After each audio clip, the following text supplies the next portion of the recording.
Hello दोस्तों। आज की कहानी बेहद रोमांटिक है, इसलिए प्लीज़ पूरी सुनिएगा। रात का खाना खाने के बाद मैं बेडरूम में सोने चला गया। थोड़ी देर में मम्मी भी सारा काम निपटाकर सोने के लिए आई। मम्मी ने ब्लैक कलर का नाइट गाउन पहना हुआ था। तब मैंने लैपटॉप से नज़रें हटाकर मम्मी की ओर देखा। मम्मी नीचे झुककर तकिया ठीक कर रही थी। तकिया सही करने के बाद मम्मी बिस्तर पर लेट गई। तब मैंने भी अपना लैपटॉप बंद कर दिया, फिर लाइट बंद की और सोने की कोशिश करने लगा। लेकिन मुझे नींद नहीं आ रही थी। मेरे दिमाग में दिन की वो घटना बार बार घूम रही थी। बहुत देर तक तो मैं जागा रहा, जबकि मम्मी शांति से सो रही थी। कुछ समय बाद मम्मी ने करवट ली और मेरी तरफ पीठ करके सो गई। फिर उन्होंने छत की ओर मुंह करके लेटना शुरू किया। मैं थोड़ी देर के लिए डर गया था, लेकिन जब मम्मी जागी नहीं तो मुझे थोड़ी राहत मिली। मेरी हिम्मत बढ़ी और मैं धीरे धीरे मम्मी की ओर देखने लगा। मम्मी ने कुछ ही पल के लिए मेरी तरफ देखा और फिर अपनी आंखें बंद कर लीं। मैंने समझ लिया कि वो अभी भी जाग रही है। मैं थोड़ा और आगे बढ़ा और खुद को संतुष्ट महसूस किया। मम्मी भी खुश थी। उन्होंने कुछ नहीं कहा, लेकिन मुझे एहसास हो रहा था कि उन्हें भी संतोष मिला है। मम्मी, क्या हुआ? तुम चुप क्यों हो? क्या तुम्हें अच्छा नहीं लगा? मैंने जब ऐसा पूछा तब उन्होंने बोला, अरे नहीं नहीं बेटा, मुझे तो बहुत अच्छा लगा। तूने मम्मी को बहुत खुश किया। फिर मैंने मम्मी के पीठ पर प्यार से हाथ फेरा। मम्मी, अब से तुम्हें केले खाने की ज़रूरत नहीं पड़ेगी, मैंने मम्मी के कान में धीरे से कहा। तब मम्मी बोल उठी, बेटा, तुझे ये कैसे पता चला? मम्मी ने आश्चर्य से मेरी ओर देखते हुए पूछा। तब मैंने उन्हें बताया कि आज दोपहर जब मैं घर आया तो कमरे से तुम्हारी आवाज़ सुनाई दी। जब मैंने दरवाजे के होल से देखा तो मुझे सब समझ आ गया। तभी मैंने ठान लिया था कि अब से मम्मी को किसी भी चीज़ की कमी नहीं होने दूंगा। हेलो दोस्तों, स्वागत है आप सभी का हमारी एक और रोमांचक कहानी में। उम्मीद करती हूँ आपको ये कहानी बेहद पसंद आएगी। मेरा नाम रोहित है। मैं गाज़ियाबाद का रहने वाला हूँ। वहीं पर मैं और मेरा परिवार रहता है। पैसे की कमी नहीं है। मेरे पिताजी खूब पैसा कमाते हैं और मैं कॉलेज में पढ़ता हूँ। आज मैं आपको मेरी अचानक घटी एक कहानी सुनाने जा रहा हूँ। ये उस समय की बात है जब मैं कॉलेज में पढ़ता था और उस समय मैं इतना होशियार भी नहीं था। हमारे घर में मैं, मेरी मम्मी और मेरे पिताजी रहते हैं। हमारा घर काफ़ी बड़ा है, जैसे किसी अमीर का बंगला हो। पिताजी हमेशा सुबह काम पर निकल जाते हैं और रात को देर से घर आते हैं। उस समय घर पर मैं और मम्मी ही होते थे। मैं कुछ देर पढ़ाई करता था और फिर सो जाता था, लेकिन मम्मी हमेशा पिताजी का इंतज़ार करती रहती थी। उस समय मैं कॉलेज के आखिरी साल में था। एक सुबह जब मैं कॉलेज जाने की तैयारी कर रहा था तो मैंने मम्मी की तेज़ आवाज़ सुनी। वो कह रही थी, क्या कर रहे हो तुम? रात के 2-2:30 बजे घर आते हो और कहते हो ऑफिस में काम था। रात के 2 बजे कौन से ऑफिस का काम चलता है? सीधे सीधे क्यों नहीं कहते कि उस स्वीटी के साथ थे? मम्मी काफ़ी गुस्से में थी। मेरी मम्मी आम तौर पर किसी पर गुस्सा नहीं होती थी। उनका स्वभाव बहुत शांत था, लेकिन आज पता नहीं क्या हो गया, मम्मी बहुत गुस्से में थी। मैं 2 बजे आऊँ या 3 बजे, तुम्हें जो चाहिए वो मिल तो रहा है ना, फिर चुप रहो। पिताजी ने तेज़ आवाज़ में मम्मी से कहा था। क्या जो चाहिए वो मिल रहा है? पैसा, गहने, इन सब के अलावा भी कोई सुख होता है? अब और कुछ मत बोलो, लेकिन अब बर्दाश्त नहीं होता। 3-4 महीने हो गए हैं, तुमने मुझे छुआ तक नहीं है। आखिर उस स्वीटी में ऐसा क्या है जो मुझ में नहीं है? मम्मी की आवाज़ और तेज़ हो गई थी। तभी पिताजी गुस्से में बोले, बार बार स्वीटी मत कहो, नहीं तो क्या करोगे? मम्मी ने उल्टा जवाब दिया। उस समय पिताजी का गुस्सा बहुत ज़्यादा बढ़ गया था। तभी अचानक तेज़ आवाज़ हुई और उसके साथ ही मम्मी की चीख से पूरा घर गूंज उठा था।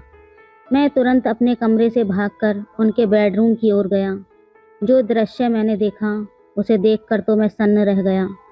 पिताजी मम्मी को बेल्ट से मार रहे थे। मम्मी दर्द से चीख रही थी। लेकिन पिताजी रुकने का नाम नहीं ले रहे थे। मैंने बिना कुछ सोचे समझे मम्मी को बचाने की कोशिश की ताकि उन्हें बचा सकूं, लेकिन पिताजी अभी भी नहीं रुके। जैसे ही मुझे भी 2-4 फटकारें लगीं, पापा रुक गए और तिलमिलाते हुए मेरी ओर गुस्से में देखने लगे और फिर घर से बाहर चले गए। फिर मैंने मम्मी की ओर देखा। मम्मी की आंखों से आंसुओं की धारा बह रही थी। मैंने मम्मी को सहारा देकर उठाया। उठते समय मम्मी करा उठी थी। मैंने उन्हें बेड पर बिठाया। तब तक उनके हाथ और पीठ पर लाल निशान पड़ गए थे। ये देखकर मुझे पापा पर बहुत गुस्सा आया। कोई इंसान इतना निर्दयी कैसे हो सकता है? कोई अपनी पत्नी को ऐसे कैसे मार सकता है? फिर मैं जल्दी से किचन में गया। एक कटोरी में तेल और हल्दी मिलाई और मम्मी के पास ले आया। मुझे भी अपनी पीठ पर लगे 2-4 फटकारों की चोट महसूस हो रही थी। मम्मी सुबक सुबक कर रो रही थी। फिर मैंने मम्मी के हाथ और पीठ पर तेल हल्दी का मिश्रण लगाना शुरू कर दिया। जहां उन्हें चोट लगी थी, कुछ जगहों पर हल्का खून भी आ गया था। मिश्रण लगाने के बाद मैंने कटोरी को एक ओर रख दिया और मम्मी के पास बैठ गया। मम्मी ने मुझे देखा और तुरंत मुझे गले से लगा लिया। फिर वो मेरी गर्दन में सर छिपाकर जोर जोर से रोने लगी। मम्मी के आंसुओं से मेरा कंधा भीग चुका था। मैं उनकी पीठ थपथपाकर उन्हें शांत करने की कोशिश कर रहा था। हम दोनों काफ़ी देर तक यूं ही एक दूसरे की बाहों में रहे। तभी मम्मी के हाथ जब मेरी पीठ के निशानों को छूने लगे तो दर्द की तेज़ लहर उठी और मैं करहाने लगा। मम्मी को जैसे ही इसका एहसास हुआ, वो तुरंत मुझसे दूर हट गई। फिर मम्मी ने मेरा शर्ट ऊपर उठाया और उसी कटोरी से तेल हल्दी का मिश्रण धीरे धीरे मेरे पीठ पर लगाने लगी। लगाते समय भी वो सुबक रही थी। तू क्यों मेरे बीच में आया? बेवजह तुझे मार पड़ी, मम्मी ने ऐसा कहा। फिर मैंने उनसे कहा, मम्मी तुम्हारे लिए अगर मेरी जान भी चली जाती तो मुझे कोई दुख नहीं होता, लेकिन उन्होंने तुम्हें क्यों मारा? जब मैंने ये पूछा तब मम्मी मेरी ओर देखते हुए बोली, तुझे बताऊं या ना बताऊं, ऐसा सोच रही हूँ। छोड़ पर अब, तुझे ये सब जान लेना ही चाहिए। पिछले 2 साल से तेरे पापा ऑफिस की एक लड़की के चक्कर में हैं। रात को देर से आते हैं और मेरा तो जैसे कोई अस्तित्व ही नहीं है उनके लिए। और मुझे ये बताते हुए भी शर्म आ रही है कि पिछले कई महीनों से उन्होंने मुझे छुआ तक नहीं है। कई बार तो मन करता है कि अपनी जान दे दूं, पर मेरे बाद तेरा क्या होगा, ये सोचकर मैंने ऐसा कदम नहीं उठाया। पर सच में अब इस ज़िंदगी से थक चुकी हूँ। अब मैंने तय कर लिया है, एक ही घर में रहूँगी, लेकिन उनसे कोई भी संबंध नहीं रखूँगी। मम्मी की ये बातें सुनकर मैं सोच में पड़ गया। इतनी खूबसूरत, सुशिक्षित और समझदार मम्मी होने के बावजूद पापा किसी दूसरी औरत के चक्कर में कैसे पड़ गए। मन ही मन मैंने पापा के इस कर्म को दोषी ठहराया। मम्मी वाकई बहुत सुंदर थी। सुंदर चेहरा, नाजुक नैन नक्श, गुलाबी होंठ, गोरा रंग, वो एकदम किसी चित्र में बनाई गई देवी की तरह दिखती थी। फिर भी पिताजी को उनकी सुंदरता क्यों नहीं दिखती? उस दिन के बाद से मम्मी ने पापा से बात करना बंद कर दिया। वो मेरे कमरे में मेरे पास ही सोने लगी थी। पापा महीने में घर का सारा सामान भरवा देते थे और टीवी के पास वाली दराज में 8-10 हज़ार रुपये रख जाते थे।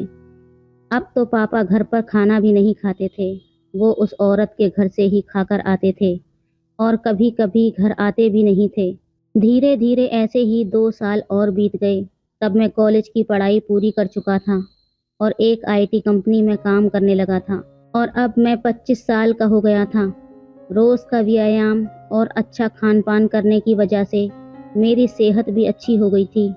अब तो पापा महीने में 2-3 बार ही घर आते थे। मुझसे भी कम ही बात करते थे। हालांकि मम्मी अब उस सदमे से उभर चुकी थी, लेकिन उनके चेहरे पर हमेशा उदासी छाई रहती थी। मैंने उन्हें कभी हंसते हुए नहीं देखा था। ये देखकर मुझे बहुत बुरा लगता था। जब मैं नौकरी पर गया तो कंपनी ने मुझे लैपटॉप दिया, इसलिए मैंने घर पर इंटरनेट कनेक्शन भी लगवा लिया। बचपन से मम्मी के साथ रहने के कारण मेरे पास ज़्यादा दोस्त नहीं थे। मम्मी ही मेरे सबसे करीबी दोस्त थी। शाम के समय जब मैं काम से घर लौटता तो फ्रेश होकर चाय पीता और फिर बेडरूम में जाकर लैपटॉप पर इंटरनेट चलाता। ये मेरा समय बिताने का ज़रिया बन गया था। उस वक्त की उम्र के कारण मैं इंटरनेट पर तरह तरह फिल्में देखता रहता था, लेकिन मुझे सबसे ज़्यादा माँ और बेटे के बीच की फिल्में पसंद आने लगी थीं। धीरे धीरे मेरी नज़रें मम्मी को देखने के तरीके में भी बदलाव आने लगा था। एक दिन सोमवार का दिन था। रात के करीब 9 बजे होंगे। अचानक पापा घर आए। हमारा घर मम्मी के नाम पर था। पापा मम्मी से कहने लगे कि घर उनके नाम कर दो। तब मम्मी ने इनकार कर दिया। तब पापा उन्हें बहुत बुरा भला कहने लगे। मम्मी चुपचाप सुनती रही। तभी पापा ने मम्मी के गाल पर जोरदार थप्पड़ मारा। ये देखकर अब मेरा खून खौल उठा था। पापा दूसरा थप्पड़ मारने ही वाले थे, तभी मैंने उनका हाथ पकड़ लिया और कहा, पापा अब बहुत हो गया, ये तमाशा बहुत हो चुका है, अब और नहीं सहन कर सकता। आज से इस घर में कदम रखा तो इसका अंजाम अच्छा नहीं होगा। फिर मम्मी ने भी गुस्से में पापा को खूब डांटा। पापा मम्मी की जोर से डांटने पर अचानक रुक गए और मेरे ताकतवर शरीर को देखकर वहां से चले गए। फिर मैंने दरवाज़ा बंद कर दिया और मम्मी के पास चला गया। मम्मी ने मुझे आंसुओं से भरी आंखों से देखा और दौड़ते हुए आईं। फिर मुझे गले से लगा लिया और फूट फूट कर रोने लगी। मैंने भी मम्मी को सीने से लगा लिया। मम्मी हिचकियाँ लेकर रो रही थी और बोल रही थी, ठीक किया बेटे, इस आदमी की यही औकात है। आज के बाद अगर ये घर में दोबारा ना आया तो अच्छा ही है। मैंने कहा अब इस घर में उसके आने की हिम्मत नहीं होगी और अगर आ भी गया तो मैं उसे छोड़ूंगा नहीं। मैंने गुस्से में मम्मी से कहा। फिर मम्मी ने चिंतित होते हुए कहा, रोहित बेटा, मत उलझ इस आदमी से। अगर तुझे कुछ हो गया तो मैं किसके सहारे रहूंगी। फिर मैंने भावुक होकर बोला, तू चिंता मत कर मम्मी, उस समय मेरे पास नौकरी नहीं थी, इसलिए हम मजबूर थे, लेकिन अब मेरे पास अच्छी नौकरी है। तू चिंता मत कर, मैं तुझे कभी कुछ नहीं होने दूंगा। मैंने मम्मी को भरोसा दिलाते हुए कहा। फिर एक दिन मैं दोपहर में काम से घर वापस आया। मैंने अपनी चाबी से दरवाज़ा खोला और अंदर आ गया। तभी मुझे एक अजीब आवाज़ सुनाई दी। मैं बेडरूम के दरवाजे के पास गया। तब दरवाज़ा अंदर से बंद था। मैंने दरवाजे के हॉल से अंदर झांका और देखा कि मम्मी अंदर कुछ कर रही थी। जो नज़ारा मैंने देखा उसे देखकर मैं चौंक गया। लगभग 10 मिनट तक मैं वही सब देखता रहा। थोड़ी देर बाद कमरे का माहौल एकदम से शांत हो गया। फिर मैं दरवाजे से हट गया और धीरे से बाहर बरामदे का दरवाज़ा खोला। फिर ज़ोर से कहा, मम्मी मैं आ गया हूँ, तुम कहाँ पर हो। ये कहते हुए मैंने अपने हाथ में पकड़ा बैग सोफे पर रख दिया और जूतों के फीते खोलने लगा। कुछ ही देर में मम्मी ने बेडरूम का दरवाज़ा खोला और बाहर आ गई। मुझे अचानक देखकर उनके चेहरे पर घबराहट और आश्चर्य के भाव थे। मैंने जल्दी से अपने जूते उतारे और बेडरूम में घुस गया। टेबल पर मुझे केले की प्लेट दिखाई दी। मैंने एक केला उठाया और खाने लगा। मम्मी मेरे पीछे पीछे आई। मैं जैसे ही केले को खाने वाला था, मम्मी कुछ बोलने ही वाली थी, लेकिन मैंने पहले ही केले को मुंह में रख लिया था। मम्मी हैरानी से मेरी ओर देख रही थी और मैं शांति से केला खा रहा था। केला थोड़ा कच्चा था, इसलिए पूरी तरह से मीठा नहीं था। मम्मी केले बहुत अच्छे हैं। और हैं क्या? मैंने केले खाते हुए मम्मी से पूछा। मम्मी ने कुछ जवाब दिया, लेकिन अपने मुंह में ही। लेकिन दोस्तों, मैं आपको बताती चलूं, उन केलों का स्वाद इतना अच्छा था कि कुछ मत पूछो। केले खाने के बाद मैं बाथरूम में जाकर फ्रेश हो गया और फिर कमरे में जाकर लैपटॉप खोल दिया। फिर मैं एक रोमांटिक मूवी देखने लगा। फिर रात को खाना खाने के बाद मैं बेडरूम में सोने चला गया। थोड़ी देर में मम्मी भी सारे काम निपटाकर सोने के लिए आई। मम्मी ने ब्लैक कलर का नाइट गाउन पहना हुआ था। तब मैंने लैपटॉप से नज़रें हटाकर मम्मी की तरफ देखा। मम्मी नीचे झुककर तकिया ठीक कर रही थी। तकिया सही करने के बाद मम्मी बिस्तर पर लेट गई। तब मैंने भी अपना लैपटॉप बंद कर दिया। फिर लाइट बंद की और सोने की कोशिश करने लगा, लेकिन मुझे नींद नहीं आ रही थी। मेरे दिमाग में दिन की वो घटना बार बार घूम रही थी। बहुत देर तक तो मैं जागता रहा, जबकि मम्मी शांति से सो रही थी। कुछ समय बाद मम्मी ने करवट बदली और मेरी तरफ पीठ करके सो गई। फिर उन्होंने छत की ओर मुंह करके लेटना शुरू किया। मैं थोड़ी देर के लिए डर गया, लेकिन जब मम्मी जागी नहीं तो मुझे थोड़ी राहत मिली। मेरी हिम्मत और बढ़ गई और मैं धीरे धीरे मम्मी की ओर देखने लगा। मम्मी ने कुछ ही पल के लिए मेरी ओर देखा और फिर अपनी आंखें बंद कर लीं।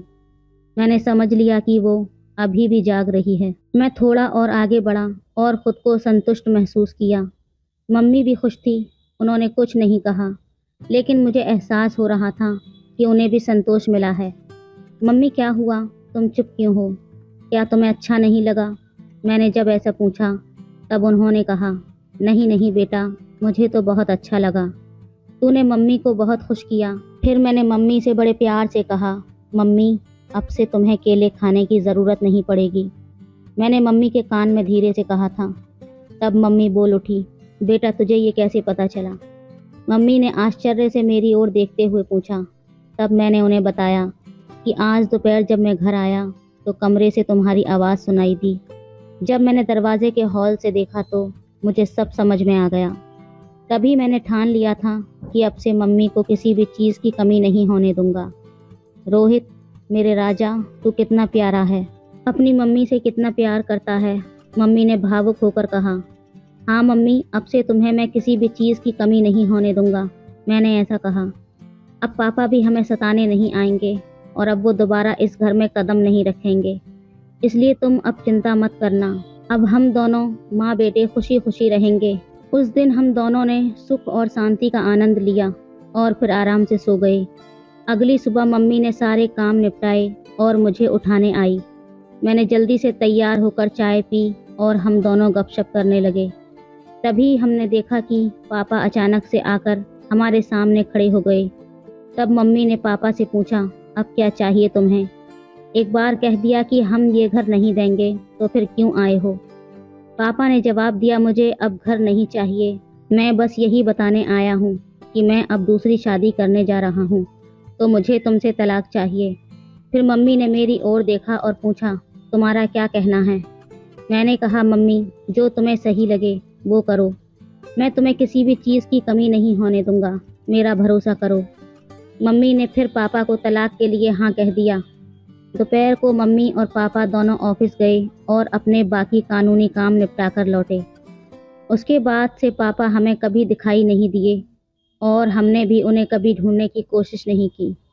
हम दोनों अब अपने घर में बहुत खुश थे और पापा भी अपनी सेक्रेटरी के साथ बहुत खुश थे। अब हम दोनों अकेले रहते हैं और अपने सुख दुख का ख्याल रखते हैं। ऐसे ही चलते चलते अब कई साल बीत चुके हैं। अब मम्मी मुझसे कहने लगी है कि अभी तेरा बहुत जीवन बाकी पड़ा है, तू किसी अच्छी लड़की को देख ले जिससे मैं तेरी शादी करा सकूं। और हाँ, शादी के बाद मुझे भूल मत जाना। मैंने हंसते हुए कहा, तो मैं कैसे भूल सकता हूँ मम्मी, तुम तो मेरी मम्मी हो। फिर हम दोनों हंसने लगे। अगले कुछ महीनों तक हमारा जीवन बहुत शांति और खुशी से बीत रहा था। मम्मी और मैं अब तक एक दूसरे का ख्याल रखते आ रहे थे और एक दूसरे के साथ बहुत खुश थे। लेकिन मम्मी की बात मेरे दिमाग में अक्सर घूमती रहती थी। उन्होंने कहा था कि अब मुझे अपनी ज़िंदगी के बारे में सोचना चाहिए और किसी अच्छी लड़की से शादी कर लेनी चाहिए। मैंने इस बारे में गंभीरता से सोचना शुरू किया और एक दिन मम्मी से खुलकर बात की। मैंने उनसे कहा, मम्मी आपने सही कहा था, अब वक्त आ गया है कि मैं अपने जीवन के अगले पड़ाव की ओर बढ़ूं। मुझे लगता है कि अब मुझे भी किसी के साथ अपना जीवन बिताने की ज़रूरत है। मम्मी ने मेरे चेहरे की ओर देखा और प्यार से मुस्कुराई। फिर उन्होंने कहा, बिल्कुल बेटा, मैं हमेशा चाहती थी कि तू अपनी ज़िंदगी को खुशी और प्यार से भर ले। मैं तेरे लिए बहुत खुश हूँ। इसके बाद मम्मी ने मेरे लिए लड़की देखना शुरू कर दी। कुछ ही दिनों में मम्मी को एक अच्छा रिश्ता मिला। लड़की का नाम संजना था। संजना बहुत ही समझदार और संस्कारी लड़की थी। जब मैंने उससे पहली बार मुलाकात की तो मुझे ऐसा लगा जैसे मेरे जीवन का वो खालीपन भर गया हो। संजना और मैं जल्दी ही शादी के बंधन में बंध गए। शादी के बाद हमारा घर और भी खुशहाल हो गया। मम्मी, संजना और मैं एक परिवार की तरह रहने लगे। मम्मी को अब इस बात की खुशी थी कि उन्होंने मुझे अकेलेपन से बाहर निकालकर मेरे लिए एक नया जीवन शुरू करने में मदद की थी। समय बीतता गया और हमारा जीवन पहले से भी बेहतर होता चला गया। मम्मी अब पहले से ज़्यादा खुश रहती है। और मुझे भी इस बात की तसल्ली थी कि मैंने उनका हर सपना पूरा कर दिया था। तो दोस्तों, ये थी आज की कहानी। आपकी क्या राय है इस कहानी पर हमें कमेंट में ज़रूर बताएं। वीडियो अच्छी लगे तो लाइक करें, शेयर करें, सब्सक्राइब करें। धन्यवाद। हेलो दोस्तों, आज की कहानी बेहद रोमांटिक है, इसलिए प्लीज़ पूरी सुनिएगा। मैंने दरवाज़ा आहिस्ता से खोला और अंदर झांक कर देखा। तब अंदर का नज़ारा देखकर मेरे होश उड़े थे। ऐसा लग रहा था जैसे कमरे में आग लगी हो। अंदर मेरे ताऊ जी अपने बिस्तर पर लेटे हुए थे और रज्जो रानी भी उनके बिस्तर पर लेटी थी। एक 60 साल का आदमी इस तरह से करेगा, वो भी अपनी 22 साल की कामवाली के साथ, ये तो मैंने कभी सपने में भी नहीं सोचा था। रज्जो रानी शादीशुदा थी, फिर भी वो मेरे ताऊ जी के साथ ऐसा कुछ कर सकती है, ये तो मेरी कल्पना से भी बाहर था। उस वक्त मेरे पति किसी काम से बाहर शहर गए थे। रात को सोने से पहले मैंने अपने ताऊ जी को दूध देने के लिए उनके कमरे में जाने का सोचा, लेकिन जैसे ही मैंने अंदर झांक कर देखा, वहाँ तो घमासान युद्ध चल रहा था। हेलो दोस्तों, स्वागत है आप सभी का हमारी एक और रोमांचक कहानी में। उम्मीद करती हूँ आपको ये कहानी बेहद पसंद आएगी। मेरा नाम दिव्या है और मैं बिहार से हूँ। मेरी उम्र 24 साल है और मेरी शादी हो चुकी है। अब मैं खुद को एक औरत ही मानती हूँ क्योंकि मेरी शादी हो चुकी है, लेकिन मेरे अंदर अभी भी एक युवती की चंचलता बाकी है। आज भी मैं बच्चों जैसी शरारतें शुरू कर देती हूँ। इसी वजह से चाहे मायका हो या ससुराल, मैं सबकी लाडली हूँ। मेरा मायका बहुत बड़ा है, लेकिन मेरा ससुराल छोटा और सिंपल है। ससुराल में सिर्फ मेरे पति और मेरे ससुर हैं। मेरे ससुर मेरे पति के सगे पिता नहीं हैं, बल्कि उनके ताऊ हैं। उनकी उम्र 60 साल है, लेकिन वो अभी भी बहुत तंदुरुस्त हैं। मेरे ससुर रिटायर्ड सरकारी टीचर हैं। उनकी शादी के कुछ साल बाद ही उनकी पत्नी का देहांत हो गया था। इसके बाद उन्होंने नौकरी से रिटायरमेंट ले लिया और दोबारा शादी नहीं की।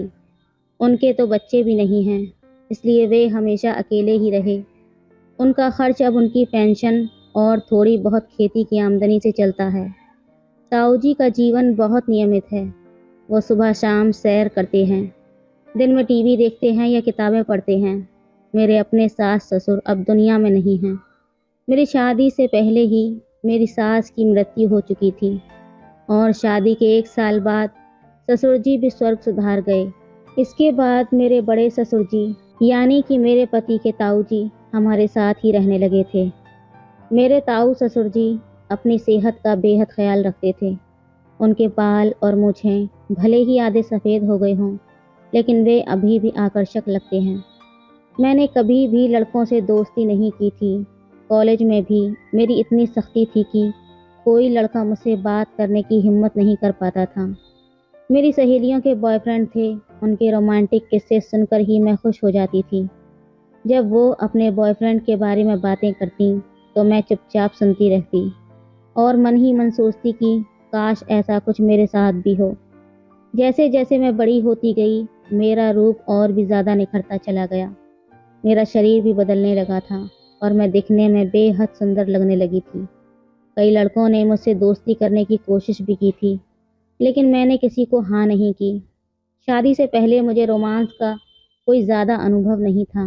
मैंने जो कुछ देखा था वो सिर्फ फिल्मों में ही देखा था या थोड़ा बहुत मेरी सहेलियों से जानकारी मिली थी। कॉलेज के फाइनल ईयर में जाते जाते मेरा रिश्ता भी तय हो गया। मेरे पति दिखने में तो अच्छे थे। पहली ही मुलाकात में उन्होंने मुझे अपनेपन का एहसास दिलाया था। सगाई से शादी तक हम कई बार मिले, लेकिन उन्होंने कभी जल्दबाजी नहीं की। शादी के बाद मेरी ज़िंदगी में कई खूबसूरत और यादगार पल आए, लेकिन आज मैं आपको मेरे ताऊ जी और रज्जो रानी के बारे में बताना चाहती हूँ। शादी के पहले साल में हम दोनों ने बहुत मज़े किए, लेकिन ये घटना मेरे लिए बहुत ही चौंकाने वाली थी। मेरे पति उस समय कम जिम्मेदारियों और कम काम के बोझ के कारण हर रोज़ समय पर घर आ जाते थे। वो एक कंपनी में सुपरवाइज़र थे और शाम के 6 बजे तक घर पहुंच जाते थे। तब घर में सिर्फ मेरे ताऊ जी ही रहते थे। जब मेरे पति हमेशा की तरह शाम को अपनी साइड से घूम कर आते तो सबसे पहले मुझसे प्यार करना उनका काम होता था। रात का प्यार तो रोज़ का होता था, लेकिन इसके अलावा भी जब भी समय मिलता हम बस अपने प्यार में डूब जाते थे।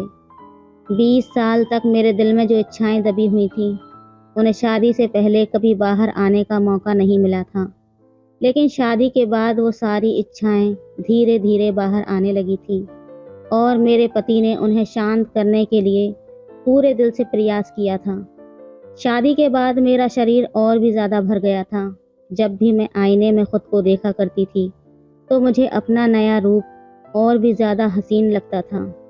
मेरे पति भी कहते थे, दिव्या तुम तो पहले से भी ज़्यादा सुंदर हो गई हो।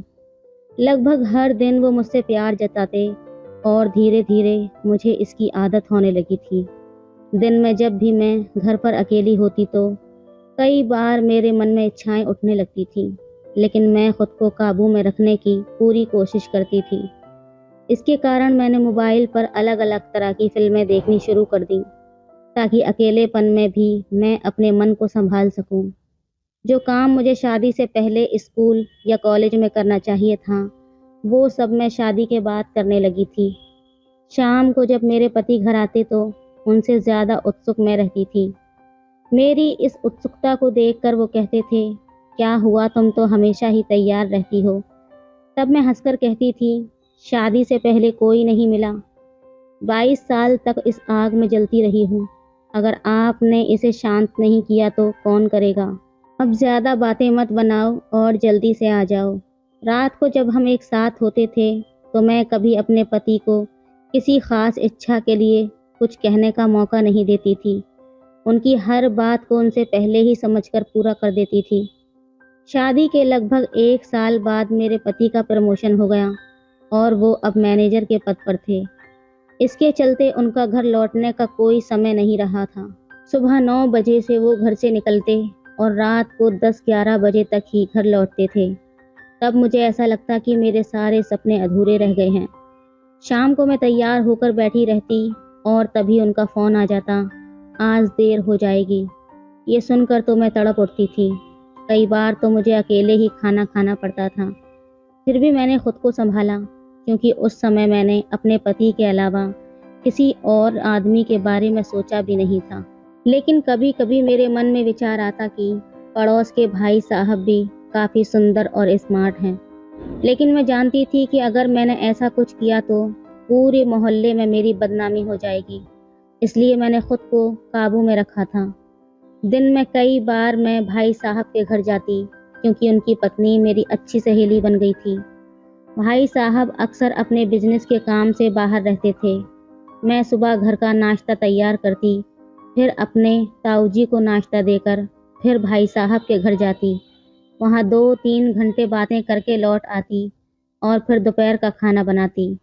इसी दौरान हमारी काम वाली रज्जो घर आकर घर के सारे काम निपटा कर चली जाती थी। ऐसे ही एक दिन मैं अपनी सहेली के घर बैठी थी, तभी भाई साहब का फ़ोन आया कि उन्हें अपनी बीवी के साथ कहीं बाहर जाना है। ये सुनकर मैं भी अपने घर लौट आई। जैसे ही मैंने घर में कदम रखा, तब सीधे किचन में गई। वहाँ जाकर मैंने देखा कि बर्तन गंदे पड़े थे और झाड़ू भी नहीं लगी थी। तब मुझे समझ आया कि रज्जो शायद आज काम पर नहीं आई है। तब मैंने उसे फ़ोन किया। उसने फ़ोन उठाया तो मैंने पूछा, रज्जो तू कहाँ है? उसने जवाब दिया, दीदी मैं तो घर पर ही हूँ, झाड़ू लगा रही हूँ। ये सुनकर मुझे बहुत गुस्सा आया, क्योंकि वो झूठ बोल रही थी। फिर मैं किचन से बाहर आई तो देखा कि झाड़ू और पानी का डिब्बा हॉल में ही पड़ा हुआ था। तभी रज्जो ने फ़ोन काट दिया। मुझे गुस्सा आ रहा था। मैं उसे दोबारा फ़ोन करने ही वाली थी कि तभी मेरे ताऊजी के कमरे से उसकी आवाज़ सुनाई दी।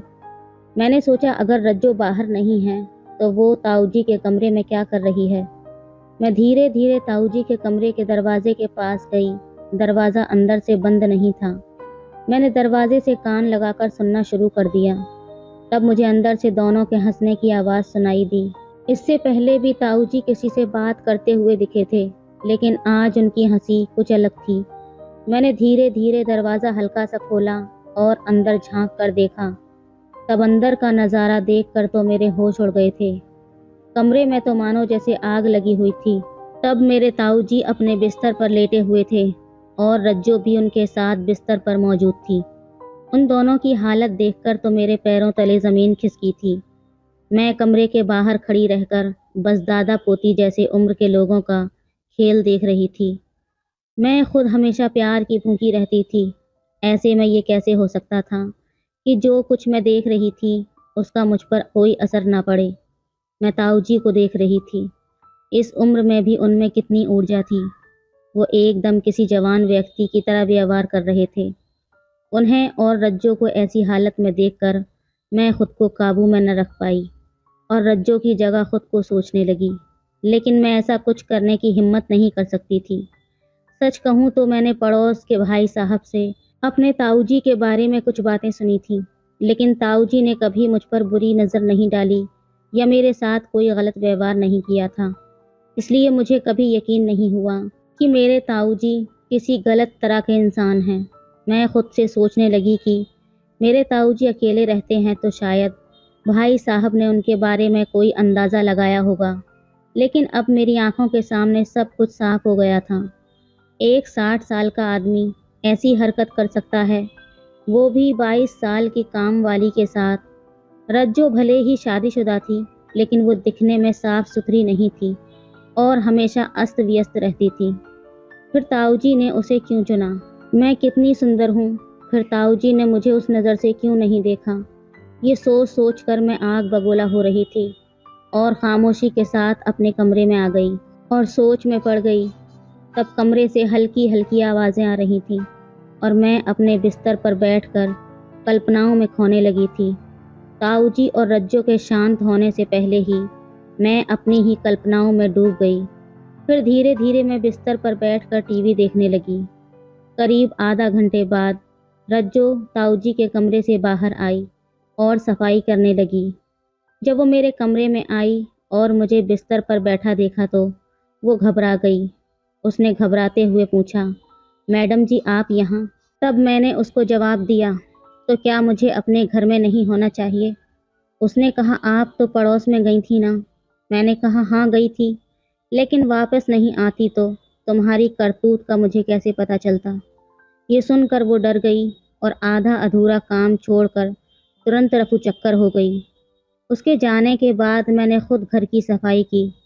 तब मेरे ताऊ जी भी अपने कमरे से बाहर निकल आए।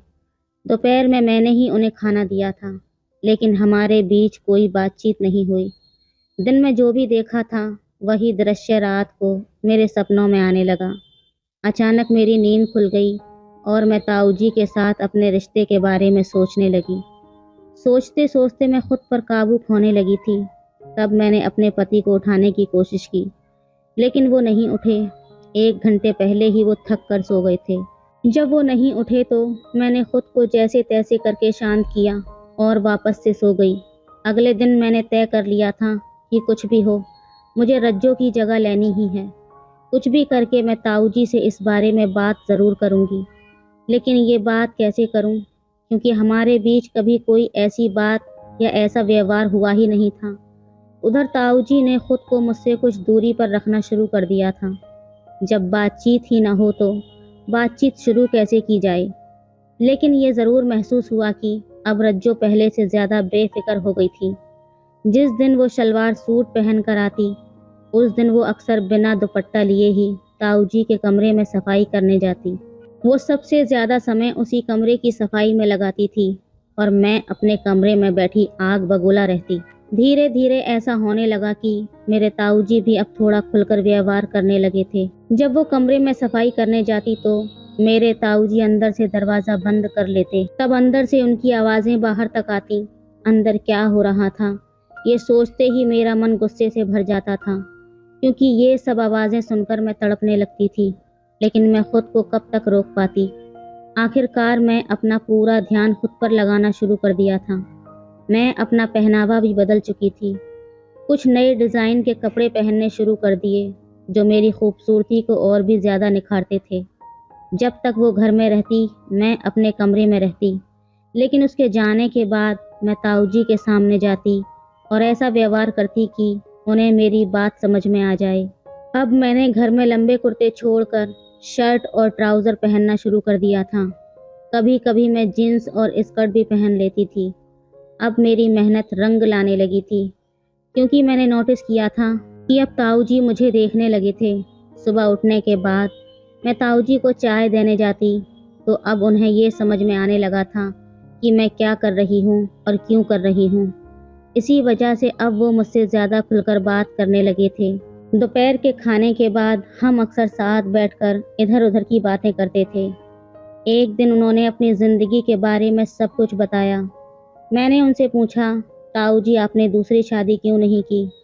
उन्होंने जवाब दिया, मुझे कभी ज़रूरत ही महसूस नहीं हुई। तब मैंने फिर से बात को छेड़ा और उनसे पूछा, ज़रूरत नहीं पड़ी का क्या मतलब है?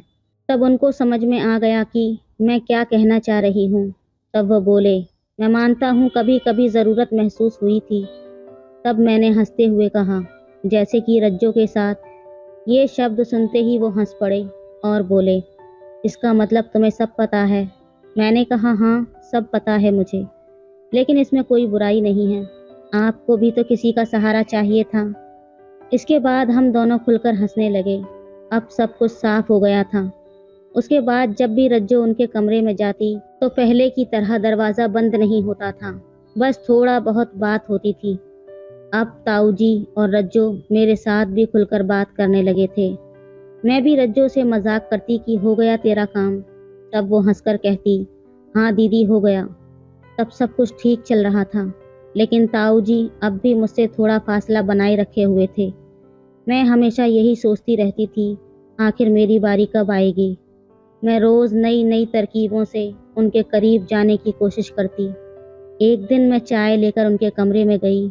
तब ताऊ जी ने अखबार किनारे पर रख दिया और मुझे देखने लगे। मैं उनके पास खड़ी होकर बोली, ताऊ जी चाय लीजिए। तब उन्होंने मेरी ओर एक अजीब निगाह डाली और फिर चाय का कप उठा लिया। मैं सीधी खड़ी हो गई, लेकिन देखा कि वो अब भी मुझे ही देख रहे थे। तब मैं उनसे पूछने लगी, क्या हुआ ताऊ जी, ऐसे क्या देख रहे हैं? इस पर वो बोले, तुम्हें ही देख रहा हूँ मेरी प्यारी बहू। इसके बाद फिर से मैंने पूछा, आप कहना क्या चाहते हैं? तब वो थोड़ा झिझक गए और फिर बोले, कुछ नहीं। तब मैं उनके थोड़ा और करीब खड़ी हो गई और बोली, आपको मेरी नई साड़ी कैसी लगी है? फिर मैं साड़ी का पल्लू पकड़कर उन्हें घुमाकर दिखाने लगी। तब मुझे पता था कि वो मुझसे थोड़ा डर रहे थे, लेकिन फिर भी उन्होंने कहा, बहुत सुंदर। उस वक्त उन्होंने मेरी बातों का थोड़ा बहुत जवाब दिया। फिर मैंने जल्दी से चाय का कप उठाने के लिए झुकी। तब वो मेरे हाथ को पकड़ लिए। जब मैं उनकी तरफ देखने लगी, तब अचानक से वो पीछे हट गए, जैसे उन्हें जोर का धक्का लगा हो। फिर उन्होंने तुरंत मेरा हाथ छोड़ दिया। तब मुझे लगा कि शायद मैंने कुछ ज़्यादा ही कर दिया, इसलिए मैं चुपचाप अपने कमरे में लौट आई। फिर कुछ दिन ऐसे ही बीते और तब मैंने महसूस किया कि ताऊ जी का मेरे प्रति व्यवहार थोड़ा बदलने लगा है। अब ये साफ हो चुका था कि वो मेरे बारे में क्या सोच रहे हैं, लेकिन किसी कारणवश वो आगे बढ़ने की हिम्मत नहीं कर पा रहे थे। मुझे लगा कि उनकी हिम्मत बढ़ाने के लिए मुझे कुछ बड़ा कदम उठाना पड़ेगा। एक बार मेरा पति किसी काम के सिलसिले से शहर से बाहर गया हुआ था। तब रात को सोने से पहले मैं ताऊ जी को दूध देने उनके कमरे में गई। तब जाने से पहले मैंने ब्लैक कलर की नाइटी पहन रखी थी। तब उनके कमरे में जाते ही दूध का गिलास उनके पास रखकर मैं उनके बिस्तर पर बैठ गई। तब वो बैठकर दूध पी रहे थे और हम बातें कर रहे थे। तब मैं उनसे पूछने लगी, ताऊ जी क्या देख रहे हैं? उन्होंने कहा, मुझे पता ही नहीं था कि मेरी बहू इतनी सुंदर है। तब उनकी बात सुनकर मैं मजाक में बोली, तो क्या आपकी नज़र हमेशा मुझ पर ही रहती है? तब वो अचानक चुप हो गए, जैसे मैंने उन्हें डांट दिया हो। मुझे लगा कि शायद मैंने कुछ गलत बोल दिया है। फिर मैं उठकर जाने लगी, लेकिन तभी उन्होंने मेरा हाथ पकड़ लिया और कहा, रुको बहू, कुछ देर और बैठ जाओ, आज तुम्हारा पति घर पर नहीं है। तब मैं वहीं पर बैठ गई। इसके बाद हम काफ़ी देर तक बातें करते रहे। रात के करीब 12 बजे मैं वापस अपने कमरे में आ गई, लेकिन तब मेरा मन बहुत बेचैन हो रहा था। कमरे में पहुंचकर मैं खुद को जैसे तैसे करके शांत करके सो गई। अब धीरे धीरे मेरे ताऊ जी का व्यवहार मेरे प्रति और भी ज़्यादा बदलने लगा था, लेकिन बहुत धीमी गति से। वो अब मुझसे खुलकर मजाक करते और कभी कभी मुझे कुछ अश्लील जोक सुनाते। हालांकि इससे आगे वो कुछ नहीं कर रहे थे।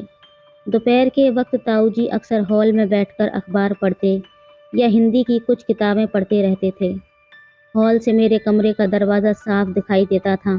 तभी मेरे दिमाग में एक ख्याल आया। एक दिन जब ताऊ जी हॉल में बैठकर अखबार पढ़ रहे थे, तब मैं नहाने चली गई। अच्छे से नहा धोकर मैंने बाल धोए और सिर्फ एक तौलिया लपेटकर बाहर निकली।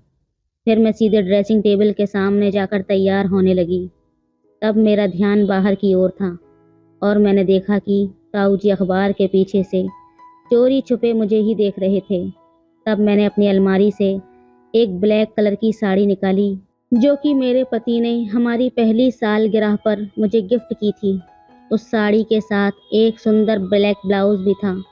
तब मैं अच्छे से मेकअप करने लगी और फिर चाय बनाने के लिए रसोई में चली गई। तब मैं ये दिखाने की कोशिश कर रही थी कि मुझे कुछ भी पता नहीं है। चाय बनाते समय मैं सोची कि आज ताऊ जी को चाय देते वक्त अपनी पूरी अदाओं का जलवा दिखा दूंगी। लेकिन तभी मुझे हैरत का झटका लगा। ताऊ जी अचानक रसोई में आ गए और मेरे पास आकर खड़े हो गए। तब मैं बिल्कुल शांत खड़ी थी, लेकिन ताऊ जी तो किचन में ही शुरू हो गए। अब धीरे धीरे मेरी सारी ख्वाहिशें पूरी हो चुकी थी। तो दोस्तों, ये थी आज की कहानी। आपकी क्या राय है इस कहानी पर, हमें कमेंट में ज़रूर बताएं। वीडियो अच्छी लगे तो लाइक करें, शेयर करें, सब्सक्राइब करें। धन्यवाद। दोस्तों, आज की कहानी दिल्ली में रहने वाले ऑटो ड्राइवर सुरेश की है। सुरेश दिल्ली में ऑटो रिक्शा चलाया करता था। एक दिन वो अपने रक्शे में एक विदेशी गोरी अंग्रेजन औरत को, जो कि एक बॉडी बिल्डर थी, उसको लेकर जा रहा था कि तभी रास्ते में कुछ कच्चा रास्ता आया, जहाँ पर गन्ने के खेत भी थे। उन खेतों को देखकर वो गोरी अंग्रेजन उत्सुक होने लगती है और कहने लगी कि ऑटो को रोको, मुझे इस खेत में घूमना है। सुरेश ने ऑटो रोक दिया और वो औरत खेतों की तरफ जाने लगी। तभी उसने सुरेश को आवाज़ दी और सुरेश भी उसके साथ गन्ने के खेत में घूमने के लिए चला गया। अंदर जाकर उन दोनों लोगों के बीच में संबंध बनने शुरू हो गए। उस बॉडी बिल्डर अंग्रेजन ने सुरेश को मना करने की जगह खुलकर उसका साथ दिया। आखिर ऐसा क्या कारण था जिसकी वजह से वो सुरेश के साथ संबंध बनाने को तैयार हो गई, जबकि वो महिला बॉडी बिल्डर 6 फीट की थी और यदि वो इंडिया के 7-8 लड़कों पर भी अकेली भिड़ जाती तो भी भारी पड़ती। फिर भी वो एक 22 साल का लड़का, जो कि एक नॉर्मल लड़का था, उसके साथ संबंध बनाने लगी, वो भी बिना डरे, बिना शर्मो हया के। दोस्तों, कहानी बेहद रोमांटिक है, इसलिए प्लीज़ पूरी सुनिएगा। इस कहानी में आपको बहुत मज़ा आने वाला है और एक बहुत बड़ी सीख भी मिलने वाली है। दोस्तों, इस कहानी की शुरुआत हुई थी दिल्ली के एक फ्लैट से। दिल्ली के फ्लैट में एक विदेशी बॉडी बिल्डर अंग्रेज़न औरत यहाँ पर कंपटीशन खेलने के लिए आई थी।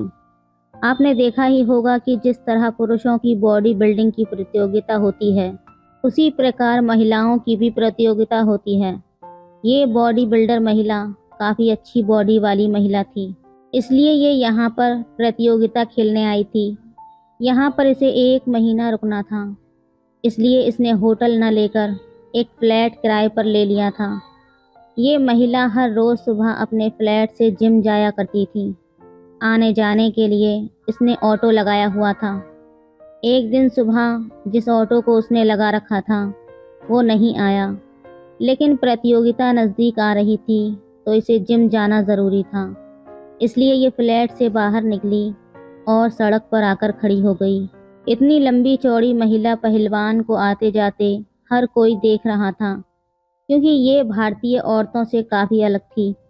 हर किसी की निगाहें इसी पर लगातार जम रही थीं, जैसे मानो कोई अजूबा देख लिया हो। इसी बीच एक ऑटो वाला आता है तो महिला उसको हाथ देती है।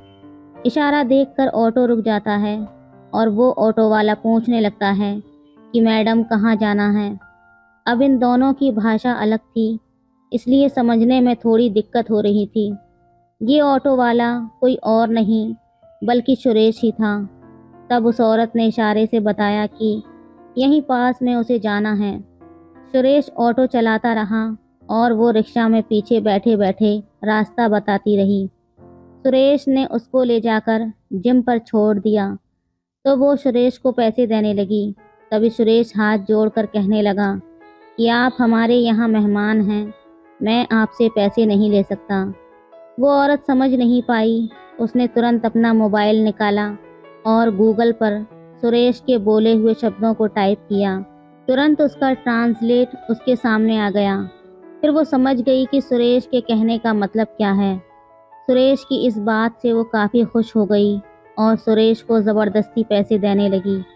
वो सुरेश से इस प्रकार से बात कर रही थी जैसे मानो कितने पुराने दोस्त हों, क्योंकि पश्चिमी देशों के लोग कुछ अलग तरह से ही मिलते हैं। उन लोगों में इस प्रकार का चलन नहीं होता है कि लोग देख रहे हैं तो क्या सोचेंगे। सभी लोग सुरेश और उस बॉडी बिल्डर औरत को देख रहे थे। हर कोई यही सोच रहा था कि एक विदेशी अंग्रेज़न बॉडी बिल्डर इस लड़के से हंस हंस कर क्या बात कर रही है। तभी उसने अपने मोबाइल पर कुछ टाइप किया और सुरेश को दिखाया। उसमें हिंदी में लिखा हुआ था कि 2 घंटे बाद मुझे यहीं पर मिलना और दोबारा फ्लैट में छोड़ देना। इतना कहकर वो अपने जिम में चली गई और सुरेश ऑटो लेकर चला गया। ठीक 2 घंटे बाद सुरेश उसी जिम के नीचे आकर खड़ा हो गया और कुछ देर बाद वो औरत बाहर निकल आई और ऑटो में बैठ गई। फिर सुरेश ने उसको उसके फ्लैट पर छोड़ दिया। इस बार भी वो औरत उसे पैसे दे रही थी तो सुरेश मना करने लगा। तो उसने सुरेश को ऑटो साइड लगवाया और सुरेश का हाथ पकड़कर अपने फ्लैट में ले गई। अंदर ले जाकर उसने सुरेश को सोफे पर बैठा दिया और जाकर कॉफ़ी बनाने लगी। जब सुरेश काफ़ी घबरा रहा था क्योंकि इतनी लंबी चौड़ी औरत को देखकर सुरेश को डर भी लग रहा था। वो सोच रहा था कहीं ऐसा ना हो कि ये औरत उसको मारने या पीटने ना लगे, क्योंकि उसका एक हाथ झेल पाना भी सुरेश के बस में नहीं था। वो गोरी मैम कॉफ़ी बनाकर ले आई और फिर उन दोनों लोगों ने बैठकर कॉफ़ी पी। अब तक इन दोनों के बीच जो भी बात हो रही थी वो गूगल पर ट्रांसलेट करके इंग्लिश टू हिंदी या हिंदी टू इंग्लिश एक दूसरे को टाइप करके दिखाकर ही हो रही थी, क्योंकि सुरेश को इंग्लिश नहीं आती थी और वो महिला हिंदी जानती नहीं थी। लेकिन गूगल के ज़रिए इन दोनों की बातें काफ़ी अच्छे से हो रही थीं। उसने अपने मोबाइल पर टाइप करके सुरेश को दिखाया कि कल से तुम ही मुझे लेने और छोड़ने के लिए आया करोगे। इसके लिए मैं तुम्हें 2000 रुपये पर डे दिया करूँगी। सुरेश सोचने लगा कि पूरा दिन ऑटो चलाने के बाद भी वो 2000 नहीं कमा पाता है, लेकिन ये महिला सिर्फ छोड़ने और जाने के और वापस लाने के 2000 रुपये दे रही है। सुरेश यही सोच रहा था कि तभी वो कहने लगी कि अगर कम है तो मैं 3000 पर डे दूंगी। तभी सुरेश बोला, नहीं मैडम, आप 2000 ही दीजिएगा, मैं आपको रोज़ाना ले जाऊंगा और छोड़ दिया करूंगा। फिर सुरेश वहां से जाने लगा तो उस महिला औरत ने उसको गले लगाकर विदा किया। सुरेश ये सब देखकर काफ़ी आश्चर्यचकित था, क्योंकि ये सब उसके जीवन में पहली बार हो रहा था। वो वहाँ से ऑटो लेकर चला गया और अगले दिन बताए हुए समय पर उस बॉडी बिल्डर महिला के फ्लैट पर पहुँच गया। कुछ देर बाद वो बॉडी बिल्डर महिला आई और ऑटो में बैठकर जिम चली गई। सुरेश आज नहीं गया, वहीं खड़े होकर उसका इंतज़ार करने लगा। 2 घंटे बाद बॉडी बिल्डर महिला नीचे आई और ऑटो में बैठ गई।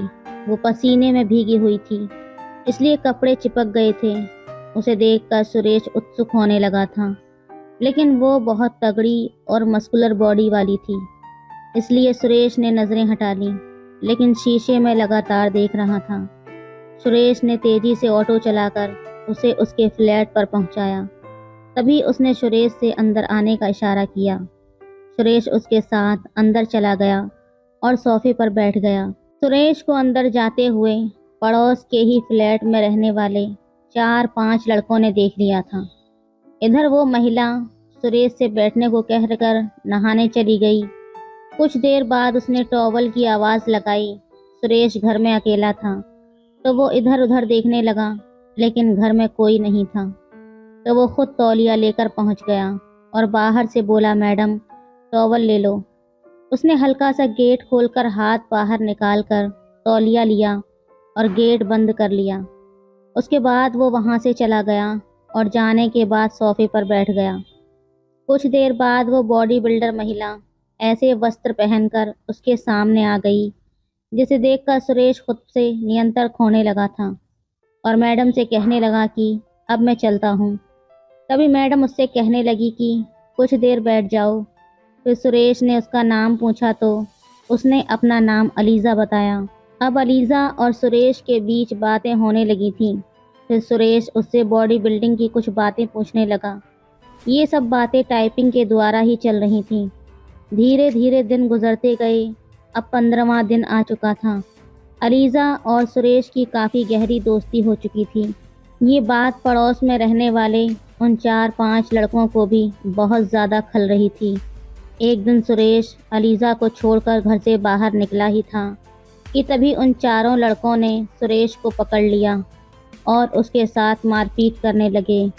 अलीज़ा अपनी बालकनी से ये सब देख रही थी और वो तुरंत नीचे आ गई और उसने उन चारों लड़कों की अच्छी खासी कुटाई कर डाली। एक लड़की से पिटने के बाद अब वो लड़के उससे बदला लेने की सोचने लगे, लेकिन अलीज़ा इतनी लंबी चौड़ी थी कि उनमें से किसी की भी हिम्मत उससे उलझने की नहीं हो रही थी। अब सुरेश उसे जिम से लेकर आता और वो उसे अपने ही घर पर रखती थी। धीरे धीरे इन दोनों लोगों में नज़दीकियां बढ़ने लगीं और प्यार भी हो गया था। और एक शाम ये दोनों लोग बैठकर खाना खा रहे थे और उसके बाद सुरेश जब घर जाने को हुआ तो अलीज़ा ने उसे रोक लिया। अलीज़ा के कहने पर सुरेश रुक गया और एक ही बेड पर बैठकर ये लोग बात कर रहे थे। तभी अलीज़ा सुरेश के नज़दीक आ गई और दोनों अपनी अपनी दुनिया में खो गए। उस रात सुरेश और अलीज़ा ने कई बार संबंध स्थापित किए। सुरेश इंडियन लड़का था। उसने घुड़सवारी की परफॉर्मेंस अच्छी दिखाई। अलीज़ा को सुरेश का साथ अच्छा लगने लगा था और फिर अब ये खेल शुरू हो चुका था। सुरेश और अलीज़ा घर पर अकेले रहते थे। सुरेश हर रोज़ अलीज़ा के साथ संबंध बनाता। अब सुरेश की सारी इच्छाएं पूरी हो रही थीं। पैसा भी मिल रहा था और ज़िंदगी का मज़ा भी मिल रहा था। इसी प्रकार कुछ दिन और गुजरे। तब तक अलीज़ा के इंडिया से जाने का समय आ गया, लेकिन अलीज़ा का मन था कि वो जब इंडिया से जाए तो इंडिया के गांव और खेतों की सैर करे। तभी उसने सुरेश से कहा कि चलो मुझे कहीं बाहर गांव क्षेत्र में घुमाकर लाओ। सुरेश ने ऑटो में अलीज़ा को बिठाया और काफ़ी दूर निकल गया। रास्ते में जब खेत पड़े तो अलीज़ा ने एक जगह उतरकर बहुत से खेतों में घूमने लगी। उसके बाद एक काफ़ी घना खेत था जो कि गन्ने का था। उसे देखकर वो काफ़ी उत्सुक होने लगी और सुरेश से उसके अंदर घूमने की इच्छा जाहिर की। सुरेश ने ऑटो रोका। तभी अलीज़ा अंदर जाने लगी और सुरेश को भी आवाज़ दे दी। सुरेश भी उसके साथ अंदर चला गया और फिर वहाँ पर उन दोनों लोगों ने अपने दिल की सारी हसरतें पूरी की। अलीज़ा अगले दिन जाने वाली थी तो इसलिए वो भी आज सुरेश के साथ अपनी आखिरी यादें बनाना चाहती थी। इसलिए दोनों लोगों ने एक दूसरे को खुलकर प्यार किया। सुरेश को डर भी लग रहा था कि कहीं कोई आ ना जाए, लेकिन अलीज़ा बिल्कुल भी नहीं डर रही थी। उसको पता था कि वो एक साथ 10 पर भारी है। इसलिए वो थकने से काफ़ी देर बाद तक सुरेश के साथ खेत में ही बैठी रही और शाम को ये दोनों लोग फ्लैट पर आ गए। अगले दिन अलीज़ा की फ़्लाइट थी और वो इंडिया से अपने देश वापस लौट गई। इस कहानी में किसी भी प्रकार का कोई अपराध नहीं हुआ था। ये कहानी एक विदेशी महिला का भारतीय लड़के के प्रति प्रेम पर आधारित कहानी है। कहानी आपको कैसी लगी हमें प्लीज़ कमेंट में ज़रूर बताना। इस कहानी से हमें ये सीख मिलती है कि देश और सरहद किसी के दिल को जुदा नहीं कर सकती। यदि दिलों में प्रेम हो तो विदेशी भी अपने हो जाते हैं। यदि प्रेम न हो तो अपने ही घर टूट जाते हैं। तो दोस्तों, ये थी आज की कहानी। आपकी क्या राय है इस कहानी पर हमें कमेंट में ज़रूर बताएं। वीडियो अच्छी लगे तो लाइक करें, शेयर करें, सब्सक्राइब करें। धन्यवाद। हेलो दोस्तों, मेरा नाम सुमैया है। अब्बू के अचानक गुजर जाने के बाद हमारे घर की माली हालत बहुत ज़्यादा ख़राब हो गई थी। हमारा परिवार अर्श से फर्श पर आ गया था। उनकी मौत के बाद हमें पता चला कि अब्बू ने बिजनेस के लिए बैंक से बहुत सारा लोन उठा रखा था। उस लोन को चुकाने के लिए हमें अपनी सारी प्रॉपर्टी बेचनी पड़ गई और अब सिर्फ हमारे पास वही घर बचा था जिसमें हम सब लोग रहते थे। अब्बू के जाने के बाद हमारे खाने के भी लाले पड़ गए थे। हम जैसे तैसे गुजारा कर रहे थे। मेरी 12वीं की परीक्षा भी सर पर थी, इसलिए मैं भी घर वालों की मदद नहीं कर पा रही थी।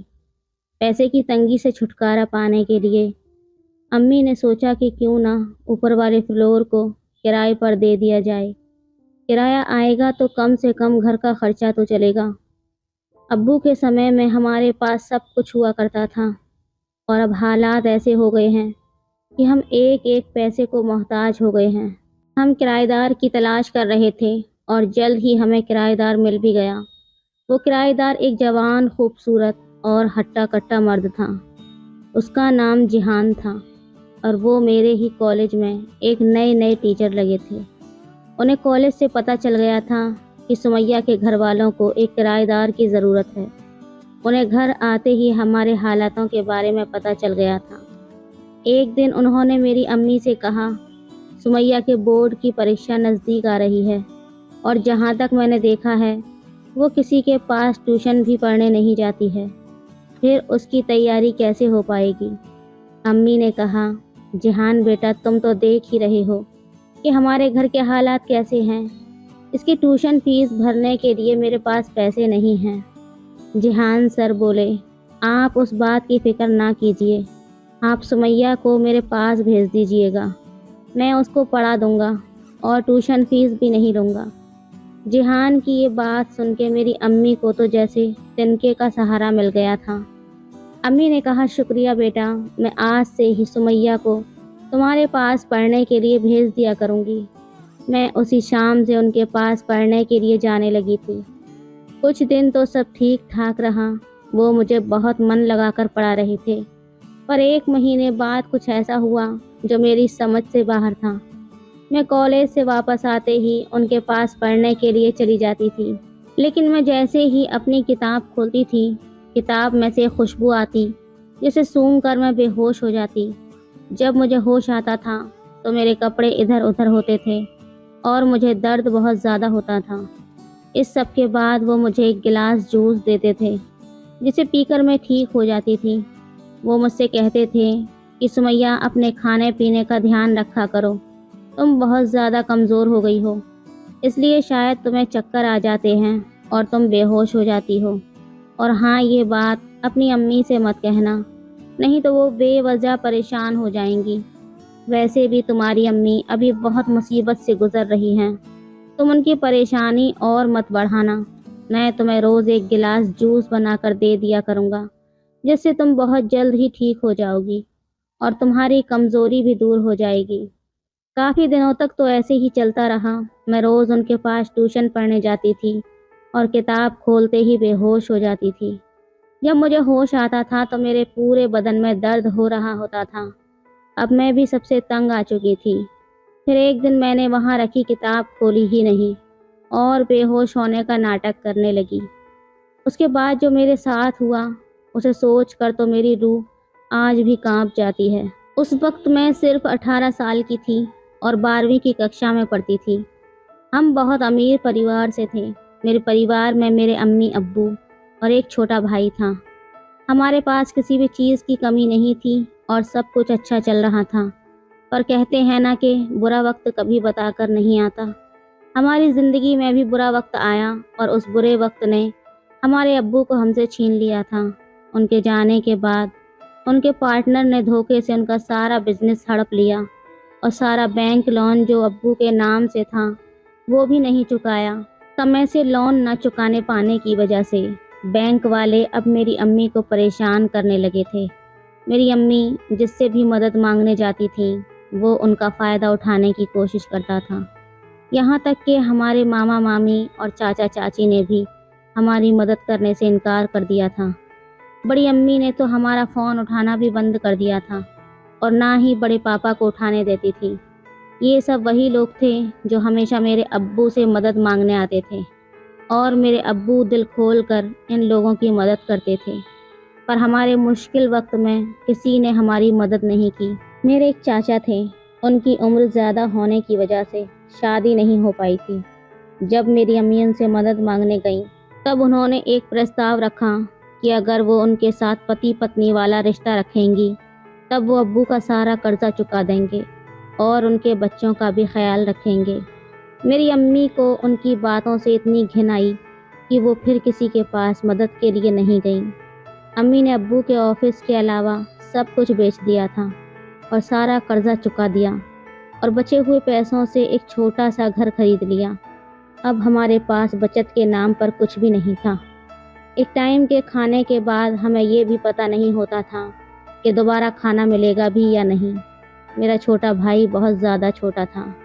जब वो दूध के लिए रोता था तो मेरी अम्मी उसे पानी में चावल का आटा घोल कर पिला देती थी। हमारे बहुत ही बुरे दिन आ गए थे। जब अम्मी को लगा कि ऐसे गुजारा नहीं हो पाएगा तो उन्होंने कोई काम धंधा करने की सोची। बहुत हाथ पैर मारने के बाद उनको एक अस्पताल में रिसेप्शनिस्ट की जॉब मिल गई थी, पर उनकी सैलरी इतनी नहीं थी कि हमारे घर के सारे खर्चे निकल सकें। अम्मी जैसे तैसे मेरे स्कूल की फ़ीस तो भर देती थी, पर ट्यूशन की फ़ीस न भर पाने की वजह से ट्यूशन टीचर ने मुझे क्लास में आने से रोक दिया था। एक दिन मेरी एक पड़ोसन ने मेरी अम्मी को सलाह दी कि क्यों ना आप अपने घर का ऊपर वाला फ्लोर किराए पर उठा दो, इसलिए आपको 4 पैसे भी मिल जाएंगे। मेरी अम्मी को उनकी ये बात अच्छी लगी और उन्होंने घर के बाहर किराए का बोर्ड टांग दिया। उसी दौरान मेरी मुलाकात मेरे एक सीनियर आमिर से हुई। क्योंकि मेरी ट्यूशन जाना बंद हो गया था तो मेरी मैम ने ही कहा था कि जब तक तुम दोबारा ट्यूशन शुरू नहीं करती तब तक आमिर से ही प्रॉब्लम पूछ लिया करो। ऐसे ही हमारी बात शुरू हुई थी और फिर हम अच्छे दोस्त बन गए थे। कुछ दिनों बाद हमारी क्लास टीचर अर्चना मैम अपनी मैटरनिटी लीव पर चली गईं और उनकी जगह पे एक नए क्लास टीचर आए जिनका नाम जिहान था। जब मैं पहली बार उनसे मिली थी तो मुझे उनका स्वभाव बहुत अच्छा लगा था। वो इतने खुशमिजाज थे कि कोई भी उन पर आसानी से भरोसा कर सकता था। एक बार उन्होंने हमारी क्लास में कहा था कि वो इस शहर में नए आए हैं और उन्हें घर ढूंढने में बहुत ही परेशानी हो रही है। उनकी ये बात सुनकर मुझे याद आया कि हमारे घर में भी एक किराएदार की ज़रूरत है, तो क्यों ना मैं अपने टीचर को ही अपने घर का किराएदार बना लूं। यही सोचकर मैंने उन्हें अपने घर का पता दे दिया और शाम को घर आने के लिए बोला। जब ये बात आमिर को पता चली तो उसने ऐतराज़ जताते हुए कहा कि सुमैया, तुम और तुम्हारी अम्मी घर में अकेले रहते हो। तुम जवान हो और तुम्हारी अम्मी भी ज़्यादा बुरी नहीं हुई हैं। ऐसे में तुम लोग एक जवान लड़के को अपने घर में किराएदार कैसे रख सकते हो, और वो भी तब जब तुम उस लड़के को बिल्कुल नहीं जानती हो। जब तक आमिर की बात मुझे समझ आई तब तक बहुत देर हो चुकी थी और जिहान सर हमारे घर आ चुके थे। मेरी अम्मी को जिहान सर का स्वभाव बहुत पसंद आया था। वो कभी ज़्यादा बात नहीं करते थे, बस सीधे स्कूल जाते थे और वापस अपने कमरे में आ जाते थे। कुछ ही दिनों में उन्होंने अपनी बहुत अच्छी इमेज बना ली थी। उनके पास कुछ बच्चे भी ट्यूशन पढ़ने के लिए आया करते थे और जब उन्हें पता चला कि मैं पैसों की वजह से अपने ट्यूशन छोड़ चुकी हूँ तो उन्होंने मेरी अम्मी से कहा कि आप सुमैया को भी मेरे पास ट्यूशन पढ़ने के लिए भेज दिया करें। मैं उससे पैसे नहीं लूँगा, पर हाँ सबके बाद भेजिएगा, क्योंकि जो बच्चे आते हैं वो 10वीं क्लास के बच्चे हैं और सुमैया को 12वीं के लिए ट्यूशन देना होगा। आमिर को ये बात बहुत ज़्यादा खटकी थी। वो चाहता ही नहीं था कि मैं जिहान सर के पास ट्यूशन पढ़ने जाऊं, और अगर उन्हें दया ही करनी है तो सबके सामने करें, पीछे से क्यों। वो बोला, देखो सुमैया, मुझे इसके इरादे कुछ अच्छे नहीं लग रहे। कल ही मैंने इसे कुछ आदमियों के साथ देखा था जो दिखने में गुंडे जैसे लग रहे थे। उन लोगों के साथ एक लड़की भी थी जो गाड़ी की पिछली सीट पर सो रही थी। उस वक्त मैंने ध्यान नहीं दिया, पर अब मुझे लगता है कि शायद वो लड़की बेहोश थी। मैंने आमिर से कहा, तुम कुछ ज़्यादा ही सोच रहे हो। ऐसा भी तो हो सकता है कि वो लोग सर के मिलने वाले हों और जो लड़की गाड़ी में सो रही हो वो बीमार हो। आमिर अपनी जिद पर अड़ चुका था। वो बोला, तुम मानो या ना मानो, मैं इस आदमी के बारे में सब कुछ पता लगा कर रहूँगा। और फिर हम दोनों अपने अपने घर चले आए। कुछ वक्त तक सब सही चलता रहा। आमिर ने भी जिहान सर के बारे में बात करना बंद कर दिया था, पर मैं कुछ दिनों से महसूस कर रही थी कि हफ्ते में 1-2 बार जब मैं ऊपर जाती थी तो सर मुझे एक किताब खोलकर पढ़ने के लिए देते थे। उस किताब को खोलने के बाद मेरी आंखों के सामने अंधेरा हो जाता था और मुझे बहुत देर बाद होश आता था।